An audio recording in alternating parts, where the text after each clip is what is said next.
ইরানের হামলার আশঙ্কায় এয়ারফোর্স ওয়ান থেকে নেমে একটি খাবার সরবরাহকারী ট্রাকে চেপে অন্য বিমানে গিয়েছিলেন ডোনাল্ড ট্রাম্প।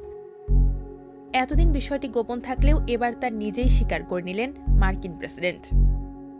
ঘটনাটি ঘটেছিল গত ৮ জুলাই তুরস্কে ন্যাটো সম্মেলন শেষে। ট্রাম্প তুরস্কে গিয়েছিলেন কাতারের দেওয়া নতুন বোয়িং 747-8 বিমানে। ফেরার সময় তিনি পুরনো এয়ারফোর্স ওয়ানেই ফিরবেন বলে ঘোষণা করেছিলেন। সেই অনুযায়ী সেদিন আঙ্কারা বিমানবন্দরে ক্যামেরার সামনে পুরনো এয়ারফোর্স ওয়ানে উঠেছিলেন ট্রাম্প। বাইরে থেকে দেখে মনে হচ্ছিল এটাই তার যুক্তরাষ্ট্রে ফেরার বিমান।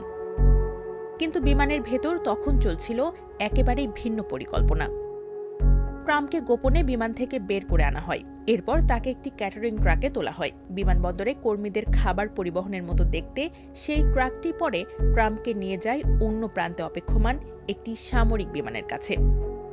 সেখান থেকে ট্রাম্প ওঠেন C-32 নামের একটি ছোট সামরিক উড়োজাহাজে। এটি পরিবর্তিত বোয়িং 757, যেটি সাধারণত মার্কিন ভাইস প্রেসিডেন্টের যাতায়াতের জন্য ব্যবহার করা হয়। এরপর সেটিতে করেই ট্রাম্প যুক্তরাষ্ট্রে ফেরার পথে যুক্তরাজ্যে যান। সেখান থেকে তিনি আবার পুরনো এয়ারফোর্স ওয়ানে ওঠেন। তবে C-32 থেকে তিনি কিভাবে আবার পুরনো এয়ারফোর্স ওয়ানে উঠেছিলেন তা এখনও পরিষ্কার নয়।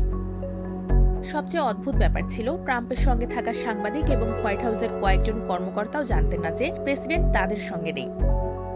তারা আগের এয়ারফোর্স ওয়ানেই থেকে যান।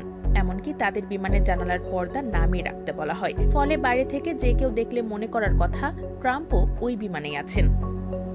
কিন্তু কেন এমন নাটকীয় ব্যবস্থা তৈরি হয়েছিল? ট্রাম্প বলেছেন সিক্রেট সার্ভিস ও সামরিক কর্মকর্তারাই তাকে অন্য বিমানে যেতে বলেছিলেন। তিনি শুধু তাদের নির্দেশ মেনেছেন। ট্রাম্প বলেন, মনে হয় সেখানে কোনো হুমকি ছিল। আমি আসলে এ বিষয়ে খুব বেশি কিছু জানতে চাইনি। আমি অনেক হুমকি পাই। তিনি আরও বলেছিলেন, তার জীবনের ওপর সবসময়ই হুমকি থাকে এবং ইরানের তালিকায় তিনি ১ নম্বরে রয়েছেন। তবে এই গোপনীয়তার পেছনে ছিল সম্ভাব্য ইরানি হামলার আশঙ্কা। মার্কিন কর্মকর্তাদের বরাত দিয়ে CBS নিউজ জানিয়েছে, ইরান থেকে ট্রাম্পকে বহনকারী বিমানে ক্ষেপণাস্ত্র হামলার একটি বিশ্বাসযোগ্য হুমকি শনাক্ত করা হয়েছিল। নিউ ইয়র্ক টাইমসের তথ্য অনুযায়ী ন্যাটো সম্মেলনের কাছে কাঁধ থেকে ছোড়া যায় এমন ক্ষেপণাস্ত্র সহ এক ব্যক্তিকে দেখা যাওয়ার তথ্য মার্কিন গোয়েন্দাদের কাছে ছিল। অর্থাৎ ট্রাম্পের নিরাপত্তা নিশ্চিত করতে পরিকল্পনাটি ছিল। কোন বিমানটিতে প্রেসিডেন্ট আছেন সেটিই যেন কেউ নিশ্চিতভাবে বুঝতে না পারে। গত মাসের এই গোপন অভিযানটি এমন এক সময় হয় যখন ওয়াশিংটন ও তেহরানের মধ্যে যুদ্ধবন্ধের আলোচনা ভেঙে যাওয়ার পর যুক্তরাষ্ট্র ইরানের ওপর আবারও সামরিক হামলা শুরু করেছিল। তবে সেদিন ট্রাম্পকে যে সম্ভাব্য হামলা থেকে সরিয়ে নেওয়া হয়েছিল, সেই হুমকি কতটা বাস্তব ছিল তার পুরোটা এখনও প্রকাশ্যে আসেনি।